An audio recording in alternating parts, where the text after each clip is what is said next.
All right, so here we go, guys. Here is the gameplay of Poltchageist. I don't really think we need to listen to the audio here. It's just going to be shit we've heard before, or the same audio we've heard before. But let's see what's in here.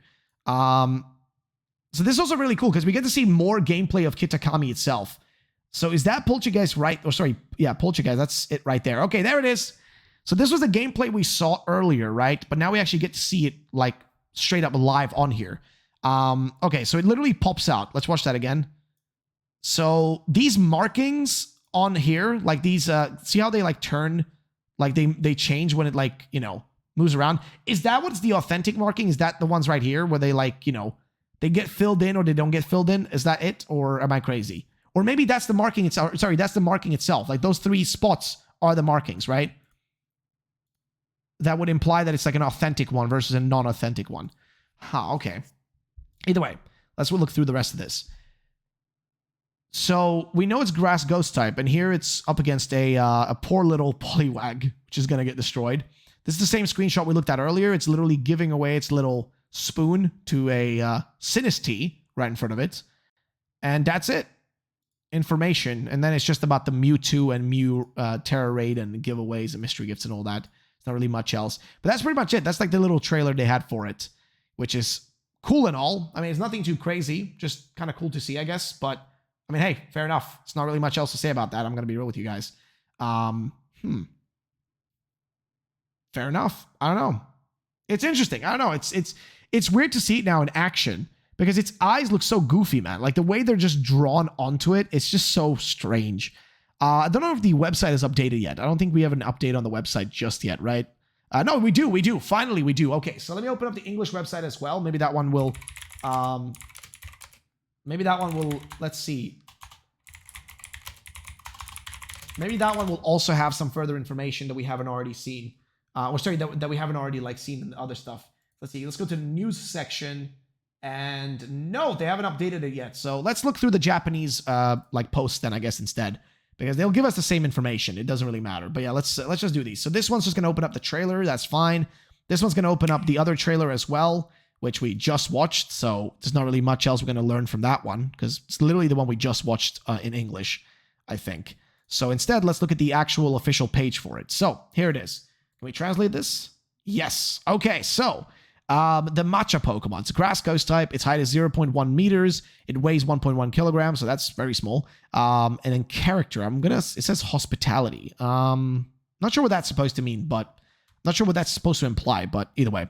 Ecology is similar to Yabacha, but is a completely different Pokemon. So yes, this is again confirming that yes, it's similar to Sinistea in them, but it isn't Sinistea, right? It's its own Pokemon.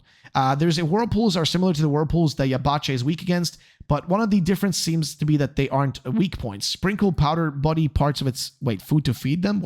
Okay. Or sprinkle them directly on the opponent's body to absorb life.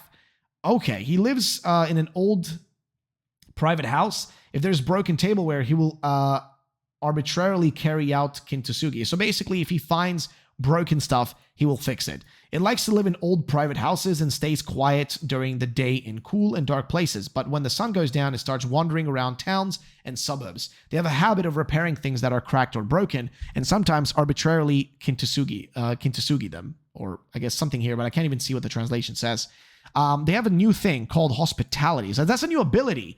So its ability, hospitality, is a new ability that will appear in this game, or in DLC. When he appears, he will treat his allies and recover low HP. So basically, when you trade a Pokemon in, it will heal them slightly.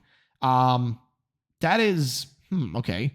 So it will literally just heal them when they pop in. So it's a brand new ability that's called Hospitality. And I don't really know what the English name is going to be for it. No idea, no clue. I don't know if the English website has not updated for whatever reason. It's taking them forever to update it, always. But it pretty much confirms a brand new ability, right? I mean, maybe I'm crazy here, but that's what I'm pretty sure this is implying. It's a brand new ability called Hospitality. And when people pop in, it literally repairs them, right? It gives them some HP back and quote-unquote repairs them. So that's going to be interesting, man. That's a cool ability. Especially for double battles, it's going to be an interesting one. Literally only for, those. But it's funny here that they include like, Sinistea as well, because it is a brand new Pokemon, right? It's not like in any way directly, it's not directly related to it. So it's basically a Sinistea evolution. Is it though? Because it doesn't say here. It's similar, but it is a completely different Pokemon. No, so ecology is similar to Yabacha, but it is a completely different Pokemon. So yes, they pretty much confirm that they look similar, but they're not the same. They pretty much confirmed that. Like, they look similar, but they're not the same. So now we know that for a fact. Like, it is 1000% confirmed now. This is its own brand new Pokemon with a brand new ability, and it likes to wander around at night. So you're going to find this thing at night if you're playing the game, I'm guessing. Otherwise, you're going to have to go into caves and stuff. I'm going to assume, or private houses, or just houses and stuff, or, dark places to find it.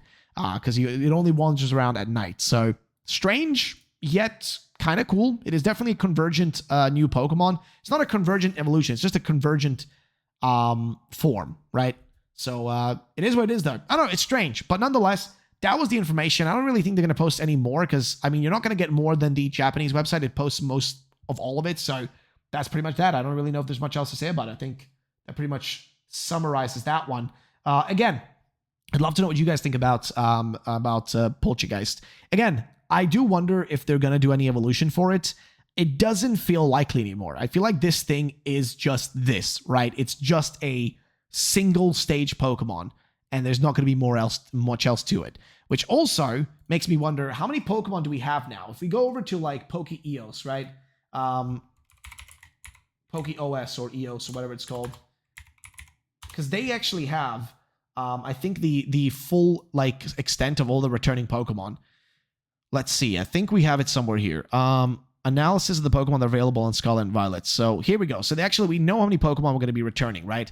Now we know available in Hidden Treasure Area 0 DLC Part 1. So there's going to be 65 returning Pokemon and then 7 new ones. Now I don't know if they have a list here of the new ones, if they posted them anywhere here, but I know that we pretty much have a bunch confirmed. So think about it. We've got the brand new, sorry, let me think. We got the new Diplin, right? That's one of the new ones. We have Ogerpon and the 3 other legendaries. That's 5.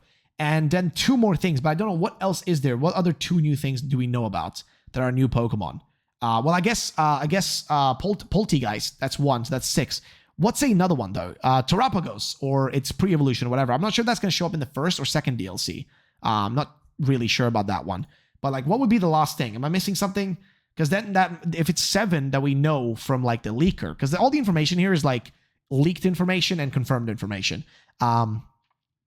But I'm then curious, what would be that last one? What is that? You don't use Adblock. No, I don't use Adblock because I the same way that that like I hope other people watch my content and support me through ads, I fucking do the same thing for other people. I don't really use Adblock. I did use it for a little bit just when I was watching like those anime websites, just because it like it gotta ignore that one. Sorry, boys. But what do you call it? Like, because I don't want to like what's the word I'm looking for? I don't want to have like those weird ass ads popping up when I'm watching like anime on sketchy websites. That's pretty much it. And that's only because like, dude, they don't always have the anime I want to watch on like Crunchyroll and shit, but that's besides the point. Either way, basically, we have a confirmation of 65 returning Pokemon for the first one, 94 confirmed returning in the second one, plus 8 new Pokemon plus 1, and then 53 data mine returning Pokemon. So DLC Part 1 and Part 2 should have around 230 returning Pokemon in total at the end, and 43 will be available through home transfer. Okay. Interesting. So, ladies and gentlemen, I don't really know if there's anything else to really say about this specific topic. I don't really think there's much else I can mention about Poltchageist that we don't already know. As for how many Pokemon are going to be returning, how many Pokemon we're going to see, it's going to be an interesting one. But yeah, we'll see how that turns out.